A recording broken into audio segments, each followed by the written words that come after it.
6টা multi super হাসপাতাল করে দিয়েছি। মেদিনীপুরে মনে রাখবেন, মেডিকেল কলেজ থেকে শুরু করে মাল্টি সুপার হসপিটাল থেকে শুরু করে কপালেশ্বর কেলেঘাই প্রত্যেক দিন মানুষ হুইয়া চিৎকার করতো, আমি দেখতাম। কেউ করেনি। ওটা 700 কোটি টাকার পরিকল্পনা অলরেডি কমপ্লিট হয়ে গেছে। কান্দি মাস্টার প্ল্যান হয়ে গেছে। আর এবার দেব জিতলে, জুন জিতলে, এবং মনে রাখবেন দেব, জুন, ঝাড়গ্রাম জিতলে আমি মেদিনীপুরকে উপহার দেব আমাদের ঘাটাল মাস্টার প্ল্যান।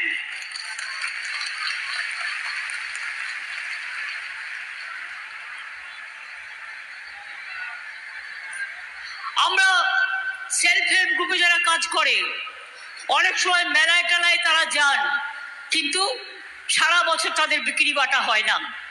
তাই আমরা সিদ্ধান্ত নিয়েছি প্রত্যেকটা জেলায় প্রথমে আমরা একটা করে বড় বাজার তৈরি করব। সেইখানে সেলফ হেল্প গ্রুপের ছেলেমেয়েরা যারা তৈরি করে ঘরের কাজ, সেগুলো বিক্রি হবে। তারপরে সাব ডিভিশন করব, তারপর ব্লক লেভেল করব।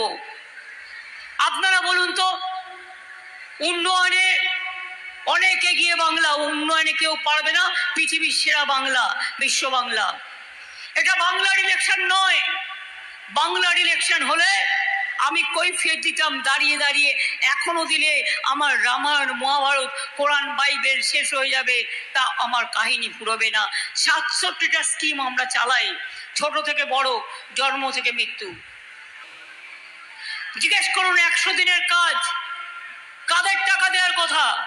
এখান থেকে ট্যাক্স তুলে নিয়ে যায়, কেন্দ্রীয় সরকারের টাকা দেওয়ার কথা। 100 দিনের কাজের টাকা দিয়েছিল, 3 বছর দেয়নি। 100 দিনের কাজের টাকা আমরা দিয়েছি, তাই বিজেপিকে একটাও ভোট নয়। মনে রাখবেন, 100 দিনের কাজ যাতে সেন্ট্রালের কাছে আমরা ক্ষমা চাইবো না, মাথা নত করবো না। কোনো দুর্নীতি নেই, মিথ্যে কথা, এটা বিজেপির প্ল্যান। ওরা দাঙ্গা তৈরি করে সবাইকে চোর বলে, আর নিজেরা জগৎ বিখ্যাত চোর। সারা পৃথিবী বলছে লজ্জা, লজ্জা, লজ্জা, যেভাবে ভারতবর্ষে ইলেকশন চলছে। আমরা কর্মসূচি চালু করছি। 50 দিনের কাজের গ্যারেন্টি দিয়ে গেলাম। জব কার্ড হোল্ডাররা কাজ পাবেন, টাকাও বাংলার সরকার দেবে। তাতে 50 দিনের জায়গায় যদি কেউ 60 দিন করেন, দরকার হলে সেও পাবে, তার ডাইরেক্ট তার অ্যাকাউন্টে ডাইরেক্ট যাবে। আমরা 43 লক্ষ বাড়ি এই 12 বছরে করে দিয়েছি, কিন্তু 11 লক্ষ লোকের বাড়ির এখনো লিস্ট কেন্দ্রীয় সরকারের কাছে পড়ে আছে, তারা করে দেয়নি। 350টা কেন্দ্রীয় টিম এসছে এবং বলেছে যে আমরা এনকোয়ারি করবো। আমরা বলেছি করো। এনকোয়ারি করেছে, মিটিং করেছে, রিপোর্ট চেয়েছে, সব করেছি, কিন্তু ইলেকশনের আগে ফোন করে বলছে আমাদের দেওয়া লিস্ট নিয়ে, ফোন নাম্বার নিয়ে, आप फिर अप्लाई कीजिए, आपको बाद में देंगे। আমি বলি আপনার দেওয়ার দরকার নেই, বাংলার মানুষ মাথা নত করে না। আমরা এই বছরের ডিসেম্বর মাসের মধ্যে 11 লক্ষ মানুষের বাড়ির প্রথম কিস্তি এবং আরো 3-4 মাসের মধ্যে দ্বিতীয় কিস্তি, মোট 1,20,000 টাকা করে দিয়ে দেবো। ঘর নিজেরা তৈরি করে নেবেন, বাংলার বাড়ি। কারো দয়া পেতে হবে না, কারো দয়া চাইতে হবে না। খড়গপুর টাউনের মানুষ দীর্ঘদিন অধিকার পায়নি, জমির সমস্যা ছিল লক্ষ লক্ষ লোকের, আমি সমাধান করে দিয়েছি। তাজপুরে গভীর বন্দর হচ্ছে, 25,000 ছেলে মেয়ের চাকরি হবে। খড়গপুরে বিদ্যাসাগর পার্কে অনেক চাকরি হচ্ছে, অনেক চাকরি আগামী দিনও হবে। অনেক ক্লাস্টার তৈরি হয়েছে, গ্রামে গ্রামে আগামী দিন আরো হবে। 26,000 ছেলে মেয়ের চাকরি কেড়ে নিয়ে বলছে 4 সপ্তাহের মধ্যে টাকা ফেরত দাও 12% সুদে। আমি যদি বলি যারা এই অর্ডার দিচ্ছেন, আপনি অর্ডার দিতেই পারেন, আপনার নাম আমি করব না, কিন্তু বিচারের যে রায়টা সম্বন্ধে বলবো, তার যদি আজকে সারা জীবনে সব কিছু চলে যায়, আর তাকে যদি বলা হয় আপনি আপনার চাকরির সব টাকা ফেরত দিন, আপনি নিজে ফেরত দিতে পারবেন তো? পারবেন? পারবেন? যখন ইচ্ছে হলো সবার চাকরি খেয়ে নেওয়া। মগের মুলুক। কদিন আগে বিজেপি নেতারা বলল লক্ষ্মীর ভান্ডার 3 মাস বাদে বন্ধ করে দেবো। আমি বলছি ক্যাচ কলা করবে।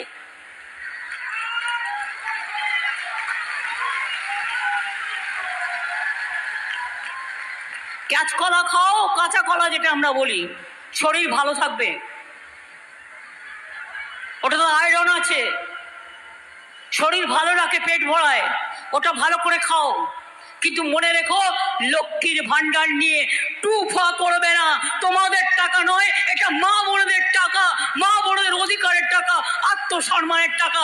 এটা আজ নয়, সারা জীবন পাবে মা বোনেরা, সারা জীবন পাবেন।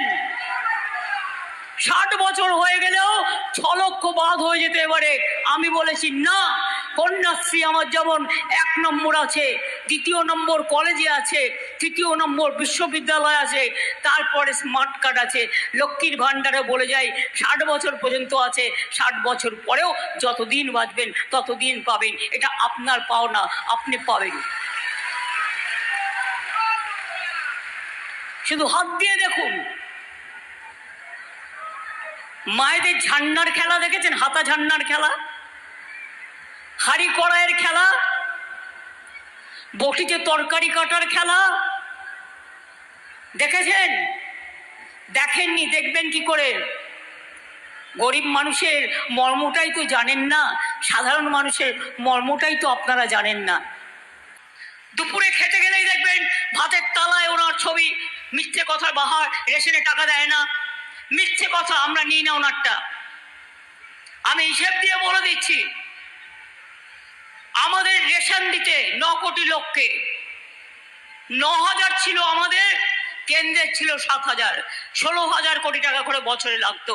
কিন্তু এই 2 বছরে কেন্দ্র 12,000 টাকা এখনো দেয়নি। ফলে 30,000 কোটি টাকা আমাদেরই দিতে হয়েছে। বিনা পয়সায় রেশন আমরা দিই, আপনি দেন না, আপনি মিথ্যে কথা বলেন।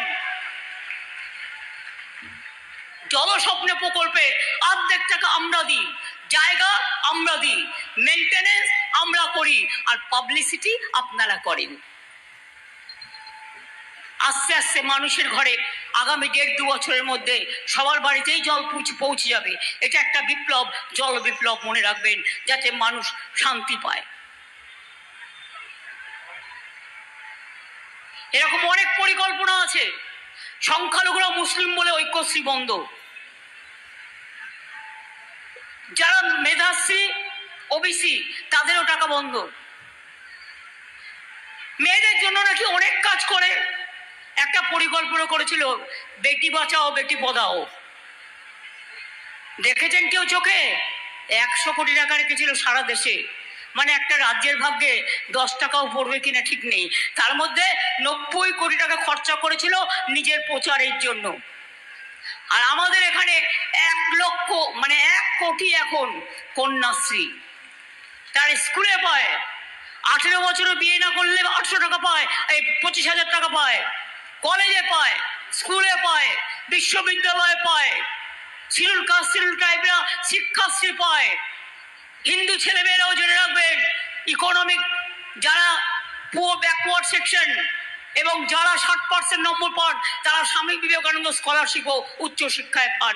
এছাড়াও 10 লক্ষ টাকা করে স্মার্ট কার্ড করে দেওয়া হয়েছে, যদি কারো অন্য জায়গায় পড়ার ইচ্ছে থাকে সে সেখানেও সুযোগ পেতে পারেন।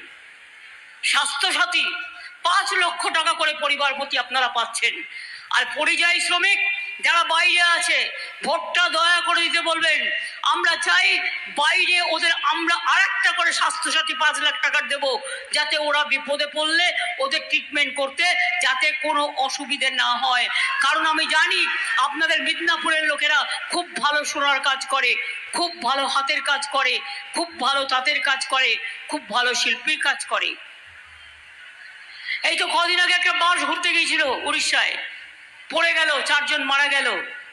আমি ইলেকশন নিয়ে ব্যস্ত ছিলাম, তাও সঙ্গে সঙ্গে সুজিত বোসকে পাঠিয়ে দিলাম, আমাদের মিনিস্টার। তাকে হসপিটালে পাঠিয়ে দিয়ে যারা মারা গেছেন তাদের নিয়ে এলাম, যারা আহত তাদের দেখে এলাম, এবং সরকারকে বললাম যে তোমরা যতটা পারো ডিজাস্টার মানবিকতার খাটতে ছাড়তে এদের সাহায্য করে দাও। মনে রাখবেন, মানুষ বিপদে পড়লে আর কেউ না থাকলেও আমরা কেউ জমিদার নই, আমরা আপনাদের পাহারাদার। আমরা ছিলাম, আমরা আছি, আমরা থাকবো।